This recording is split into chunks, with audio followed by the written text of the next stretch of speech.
جمعية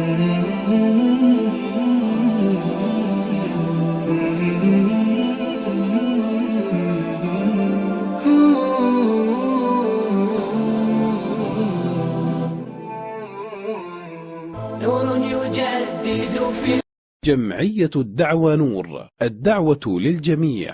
Bismillahirrahmanirrahim. Assalatu wassalam ala ashrafil mursalin wa ala alihi wa sahbihi ajma'in, amma ba'd. Assalamualaikum warahmatullahi wabarakatuh. Mga kapatid sa Islam, nandito naman po tayo para magbigay ng Islamikong pagpapayo patungkol ito sa pagkakaiba ng paniniwala. Opo mga kapatid sa Islam, nagkakaroon ng pagkakaiba at paghihiwalay sa paniniwala. Nagkaroon ng mga sekta, nagkaroon ng ibang mga pananaw, ibang mga issue, at sila, bawat isa ay naglalabanan. Lalo na mayroong isang hadith si Prophet ﷺ na nabanggit sa hadith sa Abi Hurairah radhiyallahu anhu, qala Rasulullah sallallahu alaihi wasallam, ta'awwadu billahi min ra'sis sab'in wa imaratil sibyan. Ay nainulat ni Abu Hurairah radhiyallahu anhu na sinabi ng mensahero sallallahu alaihi wasallam, humingi ng pakupkup sa Allah laban sa pinuno ng dekada 70 at sa pamamahala ng mga kabataan. Sinalaysay ni Ahmad at itinama ni Albani. Kaya dahil doon mga kapatid, sa time ni Prophet sallallahu umabot sa dekada 70, doon na po nagsimula ang mga fitnah. Nagkakaroon ng mga paghihiwalay sa reliyong Islam. Nagkakaroon ng mga maling mga pananaw, maling pag-intindi, maling interpretasyon. Nagkakaroon ng mga pananaw kung saan bago at wala sa katuruan ng Islam. Ganon na ganon ang fitnah. Kahit mayroong utos si Allah subhanahu wa ta'ala sa Quran, sabi niya, wa'tasamu bihablillahi jami'a wa la tafarraqu wadhkuru ni'matallahi 'alaikum id kuntum a'daan fa'allaba baina qulubikum fasbahtum bi ni'matihi ikhwana wa kuntum 'ala shafa hufratin minan nar fa'ankadhakum minha kadzalika yubayyinullahu lakum ayatihi la'allakum tahtadun. Sinabi ng Allah, at magsikapit kayong lahat ng mahigpit sa lubid ni Allah at huwag magkawatak-watak. At inyong alalahanin ang biyaya ng Allah sa inyo nang kayo'y magkalaban at saka pinagbuklod niya ang pagitan ng inyong mga puso.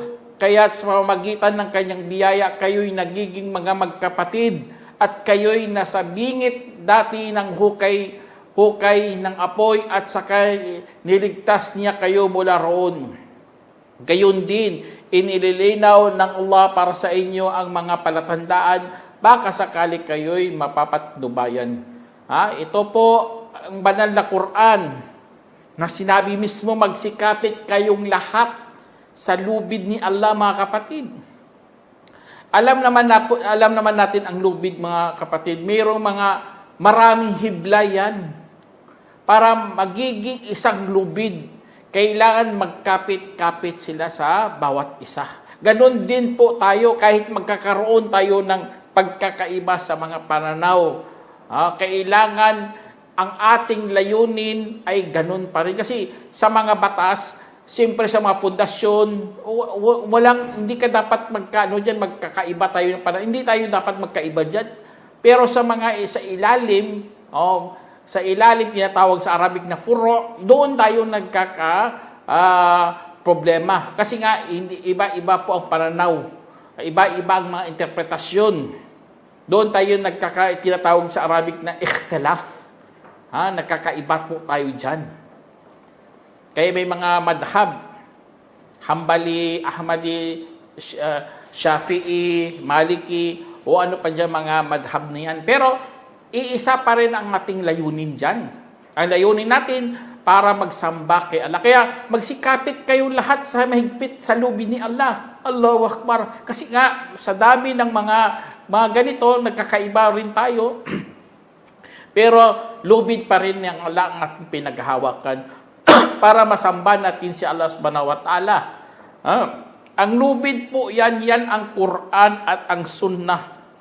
At tinatawag nating manhaj natin o alituntunin po natin para mailayo ang ating sarili sa mga opinyon, emosyon o kaya mga pansariling interes o pansariling pananaw. Kaya hindi natin yan pinapasok sa ating alituntunin ang mga emosyon, mga opinyon kasi nga meron na tayong batayan po mga kapatid. Ang Quran na galing mismo kay Allah. Ang Sunnah kapamaraanan mismo ng Propeta Muhammad sallallahu alaihi wasallam. Kasi kaya nagkakaisa po tayo.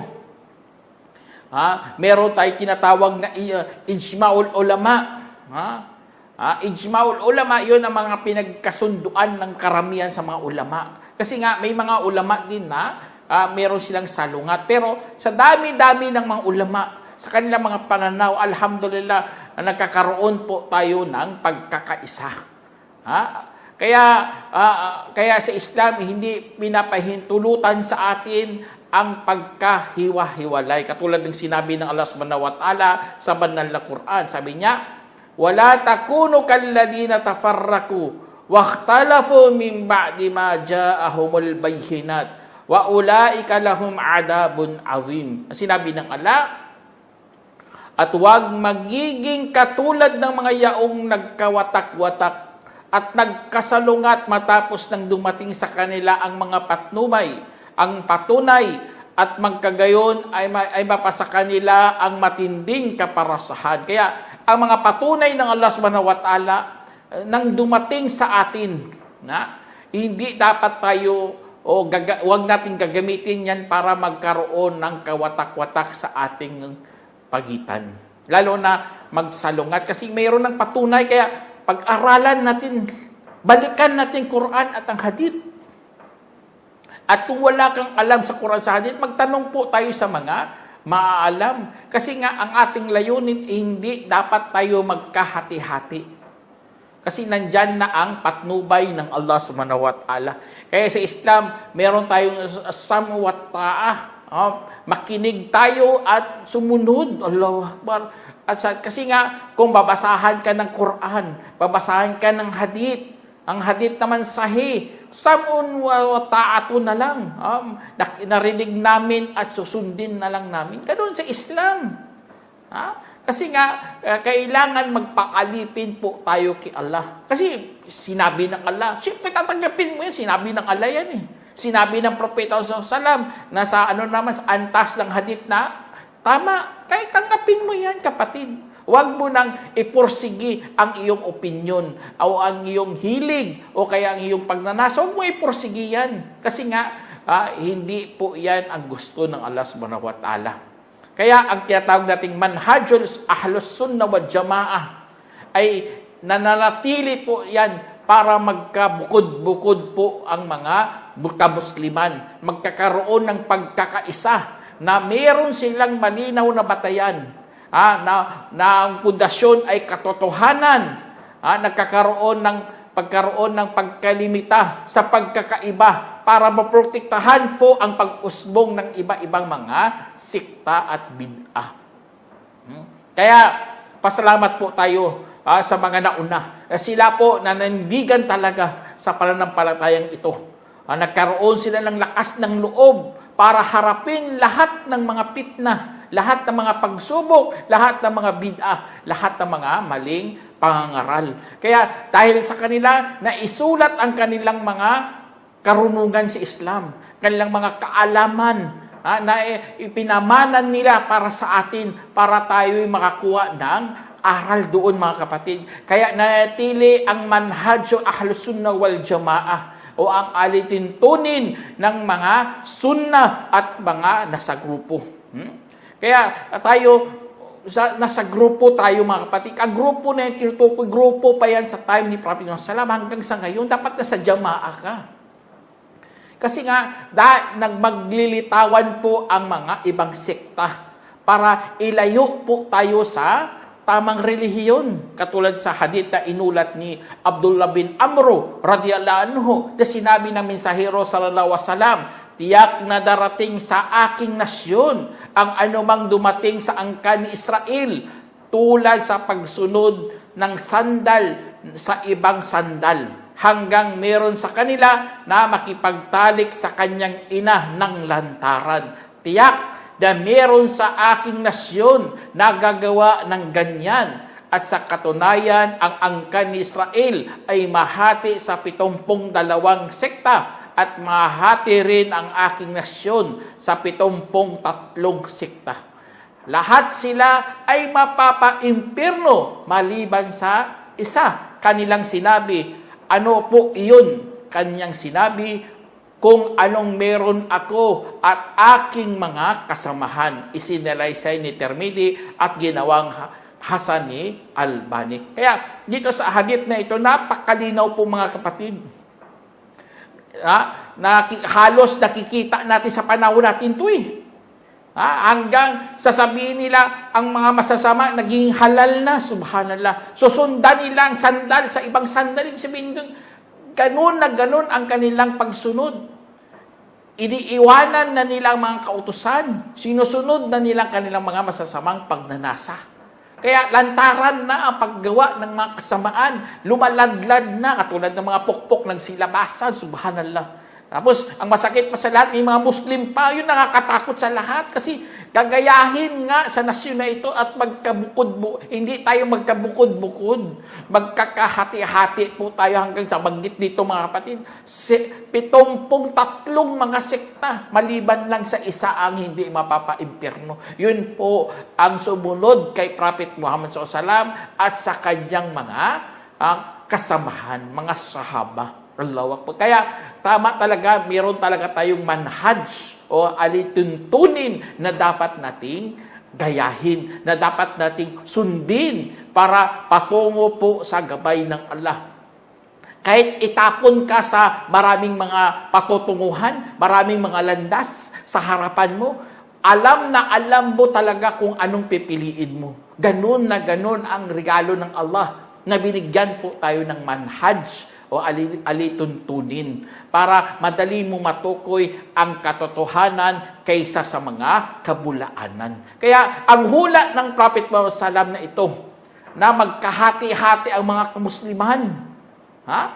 Sabi dito na inulat ni Auf bin Malik radhiyallahu anhu na sinabi ng mensahero sallallahu alaihi wasallam, mahati ang mga Hudyo sa 71 pangkat at isa lamang ang mapaparaiso at 70 ay mapapaimpyerno at mahati rin ang Kristiyano sa 72 pangkat. Isa lamang ang mapaparaiso at ang 71 ay mapapaimpyerno. Sumpa man sa yaong nasa kanyang kamay ang sarili ni Muhammad, tiyak na mahati ang aking nasyon sa 73 pangkat at isa lamang ang mapaparaiso at 72 ay mapapaimpyerno. Meron nagsabi, sino po sila o mensahero ng Allah? Kanyang sinabi, ang Jamaah, ang pangkat na isinilaysay ni Ibn Majah at itinama ni Albani. Kaya dito sa hadith na ito mga kapatid, napakalinaw po ito mga kapatid, na mga Hudyo ngay, mahati sila sa 71. Isa lang ang maliligtas, ang sumunod kina Musa. At sa mga matitinong kasamahan ni Musa. Allahu Akbar. Ganun din yung mga Kristiyano. 72, mahati sila is 71 ay mapapaimpyerno, isa lang talagang maliligtas. Ang sumunod kay Kristo at sa kanyang mga apostolis. Sa tama nilang aral. Kung sumunod ka sa maling aral, talagang maliligaw ka. Sa Islam, ganun na ganun din nangyari. 73, mas marami. Ay, isa lang ang maliligtas at ang 72, ang 72 ay mapapa-impyerno, kapatid. Kaya po, ito isa sa mga dahilan na yung mga itinuro ng Islam ay dapat nating paghawakan. Alam natin, magkaiba po ang ikhtilaf at ang iftiraq. Ang ikhtilaf, yun ang pagkakaiba po na sila, sa atin may mga termino po tayo ginagamit. Ang ikhtilaf, yun po ang ang naghanap ka ng tama. Ha? Nagpapalalim ka ng unawa. Ha? Pero, nanatili ka rin sa pagkakaisa sa loob ng Sharia. Okay lang yun pag tinatawag natin ikhtilaf o pagkakaiba. Kasi iba-iba ang pag-unawa ng mga iba. Iba-iba ang kanilang mga pagsisiyasat sa mga katibayan sa Quran, sa Hadith. Pero ang pinagbabawal lang ang paghihiwalay o tinatawag nating iftirak. Kasi nga, doon sa iftirak, nagbubunga po ito ng puot at alitan sa bawat kamusliman. O kaya nagpapahina rin minsan ng akida. O kaya nawalan sila ng tiwala sa mga ibang mga kamusliman. Kasi hindi nila hangad ang pagkakaisa dito. Hangad nila maghiwalay sa grupo. Kaya yun isa sa mga dapat nating mga paghawakan, mga kapatid. Kasi utos ng Allah subhanahu wa ta'ala, sabi niya, wa ati'u Allah wa rasula wa la tanaza'u fatafshalu wa tadhhaba rihakum. Wasbiru innallaha ma'as sabirin. Sinabi ng Allah subhanahu wa ta'ala, at sundin niyo si Allah at kanyang mensahero at huwag kayong mag-away-away at saka mabibigo kayo. At mawawala ang inyong lakas at magtiis rin kayo sa katunayang kasama ni Allah ang mga matiisin. Kaya po itong hadith, itong Quran na ito, ang talata na ito ay hindi tayo inutusan, mga kapatid, na maghiwa-hiwalay kung sumunod tayo kay Allah at sumunod tayo sa mensahero. Kasi wala talagang mapapala ang mga naghihiwalay, ayaw sumunod. Sa pagsapahiwahan mo, sinabi ng Allah, sinabi ng mensahero, hindi siya nang sumusunod, subhanallah. Magkakaroon ng pagkawatak-watak, magkakaroon ng pagkahiwa-hiwalay po yan. Napatungo minsan sa kawalan, papunta sa pagkalugi. Kaya bilang mga Muslim, sumusunod kay Allah subhanahu wa ta'ala. Dapat paghawakan natin ang ating reliyon. Ang reliyon kung saan patungo sa kaginhawaan, patungo sa kagandahan ng ating mga kalooban.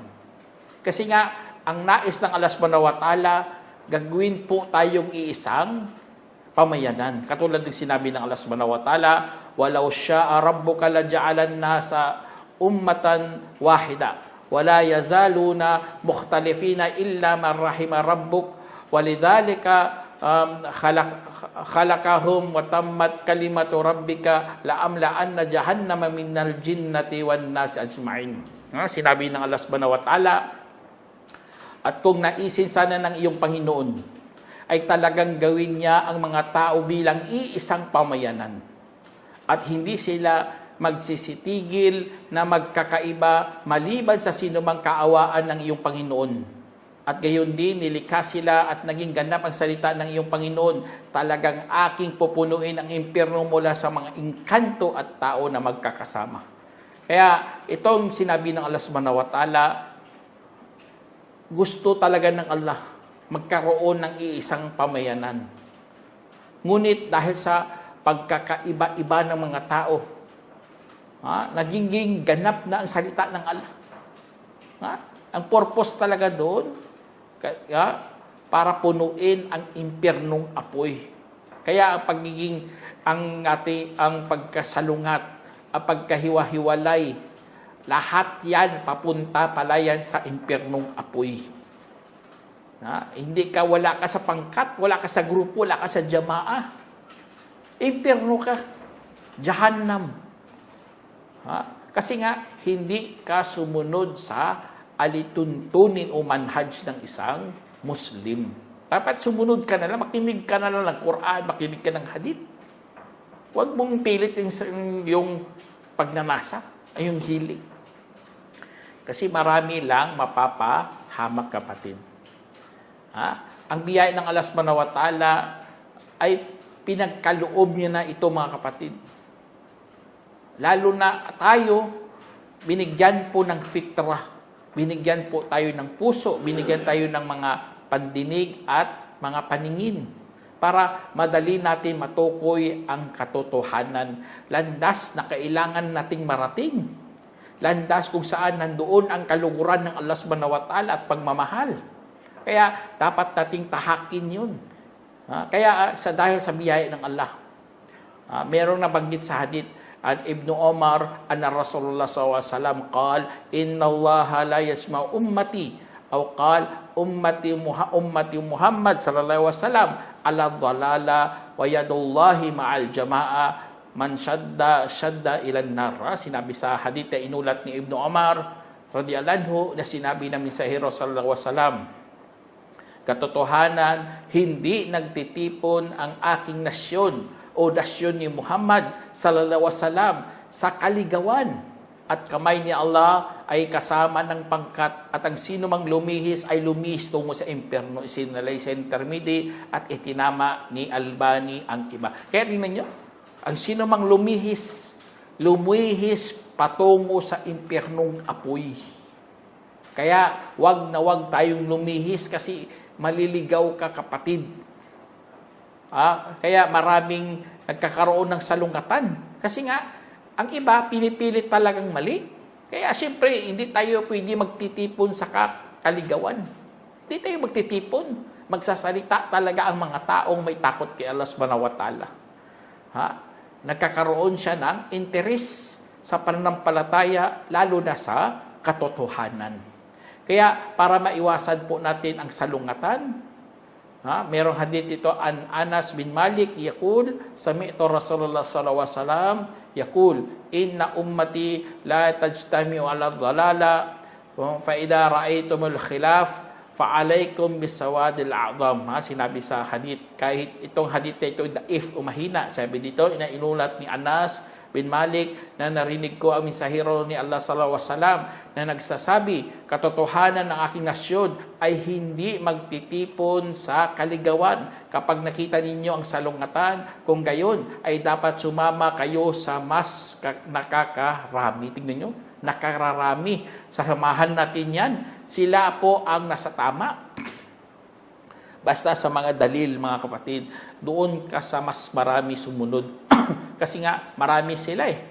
May mga utak sila, may mga katibayan sila. Yun ang kanilang naunawaan. Yun ang sundan mo. Kaysa isa lang, dalawa lang, tatlo lang. Yung mga ulama, tatlo lang ulama, pero daming mga ulama, nagsasabi ganito, yun ang susundan mo. Yun ang payo ng sa hadith, mga kapatid. Kaya, alam naman natin, kapag ang tao nalubhang sa pagkalihis, ay yun na rin yun ang tanda ng pagkasira ng kanyang relihiyon. Kaya huwag tayong kabilang sa mga ganito. Kasi malilihis ka eh. Katulad ng sinabi ng Allah subhanahu wa ta'ala sa banal na Quran, sabi niya, munibina ilayhi wattaqu wa aqimus salata wa la takunu minal musyrikin. Minal ladina farraqu dinahum wa kanu syi'a.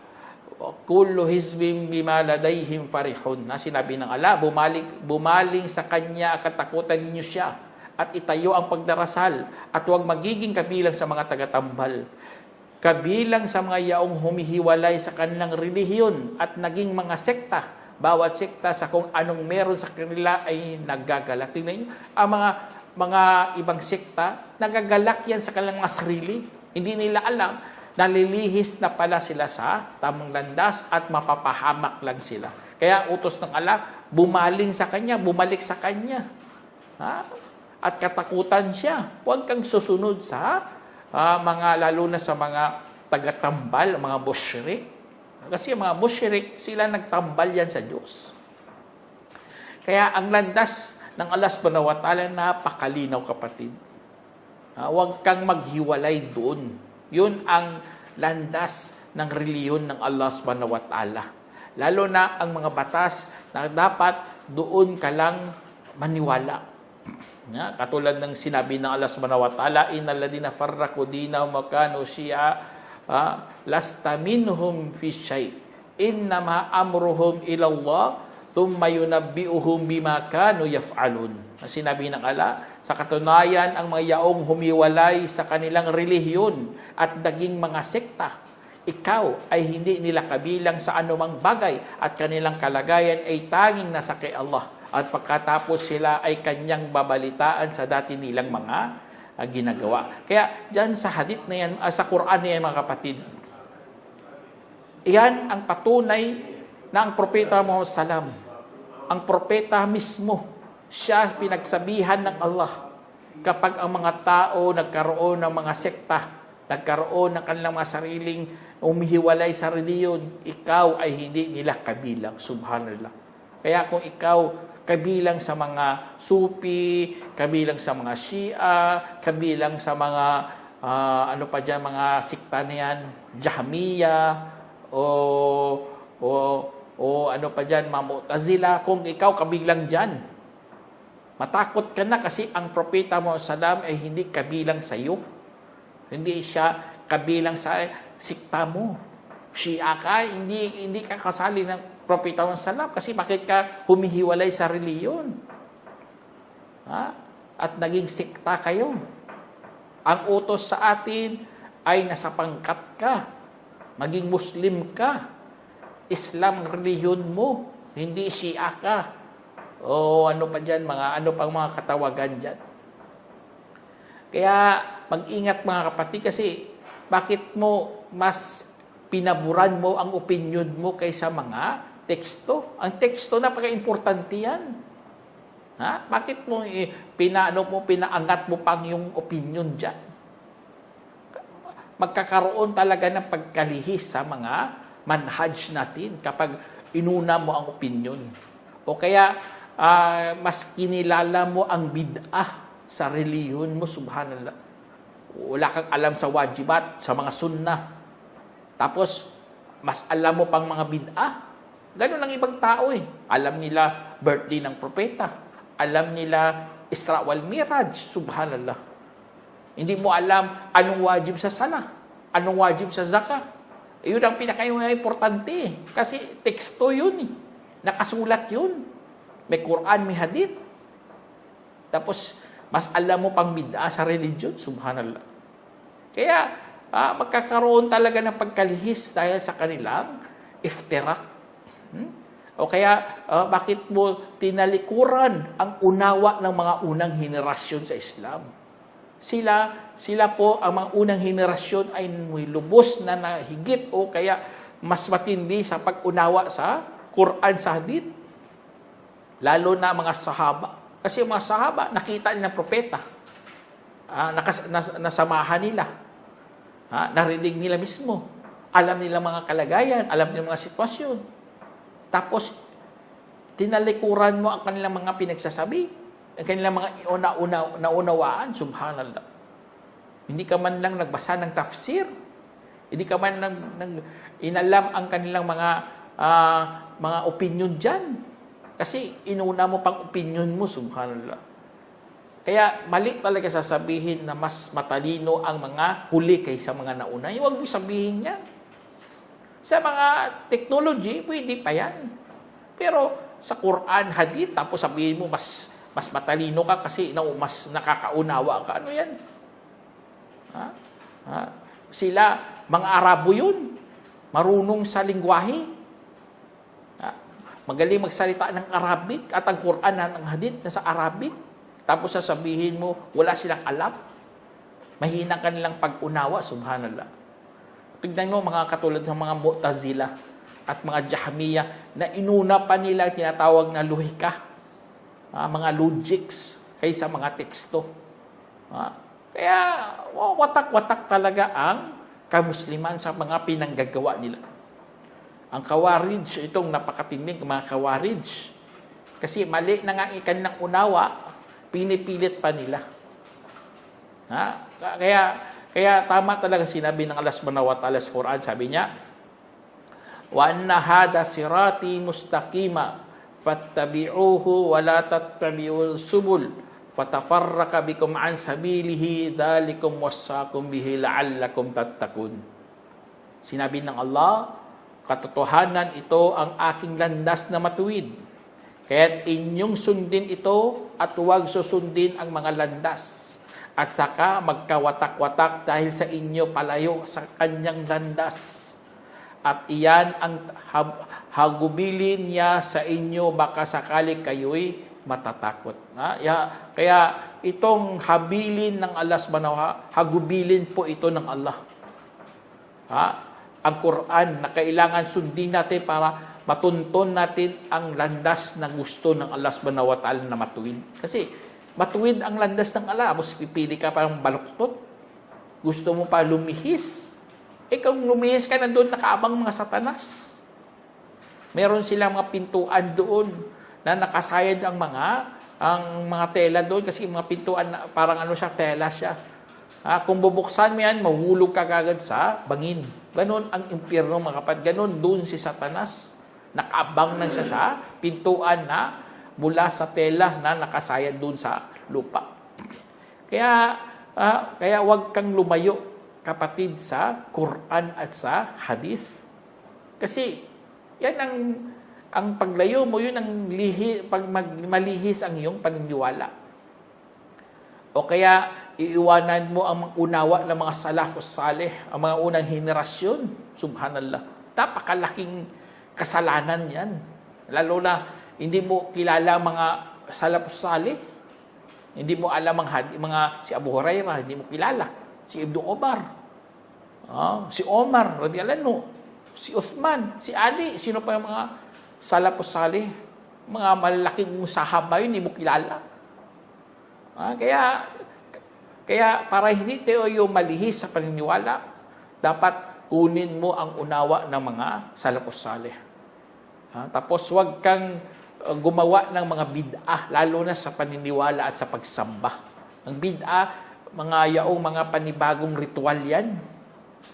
Hindi ka pwede gagawa ng pagsamba. Kasi ang pagsamba, dapat may batayan po yan, may basihan yan. Naggawa na yan ng mga nauna pa. Si Prophet Sallallahu, mga sahaba, nagawa na nilang pagsamba. Tapos ikaw, bago pa lang. Tapos gagawa ka na ng bago mong pagsamba. Malilihis ka. Gagawa ka ng mga sikta talaga. Kaya sa Islam, hindi natin inuunang opinion o kaya hilig lang. Kailangan dagdagan mo ang iyong kaalaman.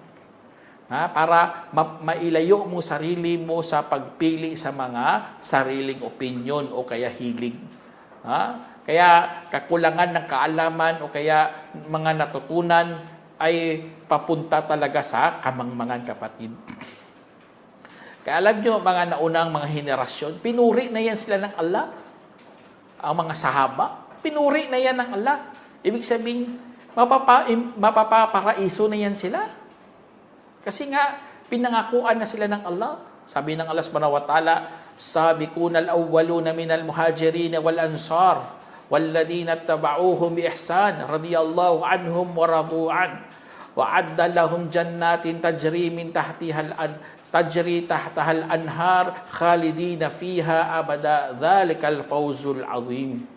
Sinabi ng Allah, at mga nagpapaligsahan na nag-uunahan mula sa mga muhajirun, mga lumikas, at mga ansar, at mga yaong sumunod sa kanila sa kabutihan, kaya nalugod sa kanila si Allah, at nalugod rin sila sa Kanya, at ipinahanda para sa kanila ang mga halamanang merong umaagos sa ilalim roon ng mga ilog, kung saan doon na sila magpakailanman. Kaya iyon ang matinding pagkawagi. Allahu Akbar. Yun ang, tingnan nyo, pinuri na yan sila ng Allah, mga kapatid. Na sila po ay mga taong mapaparaiso sila. Hindi sila malilihis, hindi na sila lihis. Nasa tamang landas sila, kapatid. Gayahin mo sila. Para ikaw ay papunta sa paraiso. Kaya dahil doon, mga kapatid, na nagkakaroon po tayo ng tamang alintuntunin sa manhaj ng mga salafus salih.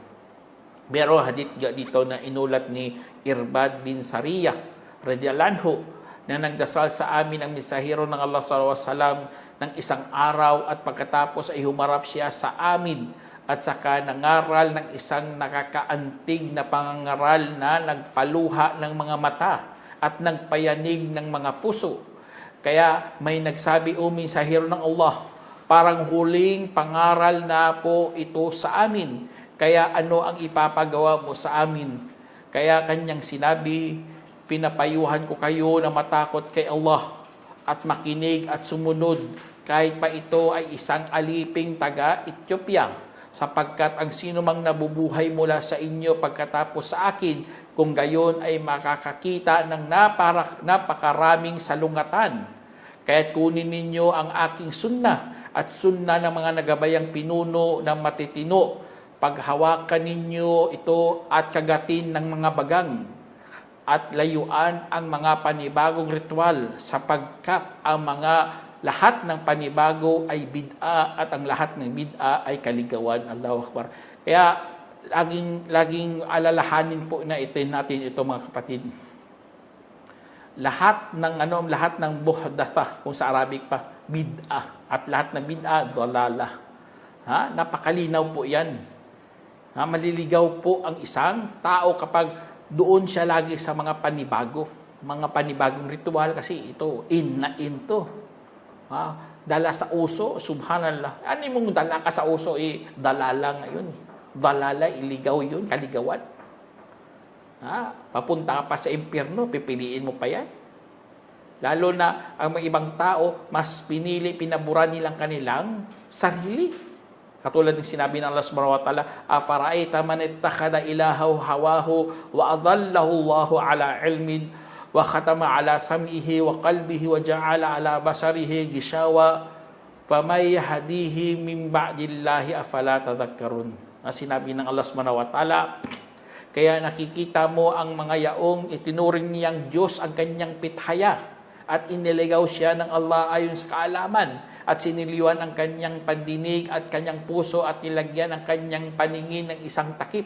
Sino pa kaya magpapatnubay sa kanya matapos ni Allah? Bakit kaya ayaw pa ninyo alalahanin? Subhanallah, ang mga tao, ibang tao, mga kapatid, pinili nilang kanilang pithaya. Ang pithaya yun ang pagnanasa. Kanyang hilig. Kaya dahil doon, ililigaw na siya ng Allah. Niligyan pa siya ng silyo. Ang kanyang mga lagusan ng kaalaman, tulad ng puso, pandinig, lagusan niya ng kaalaman. Diyan dumadaan ng kaalaman. Wala, serado. Nakasilyo. Kaya babala po ito sa mga taong mas pinili nila ang hilig bilang kanilang pamantayan. Hindi pwede yun. Ano yan? Based in your own experience? Hindi pwede ganun. Kailangan nasa tama ka. Kailangan walang kulang ang iyong pinipili. Dapat kompleto ganap.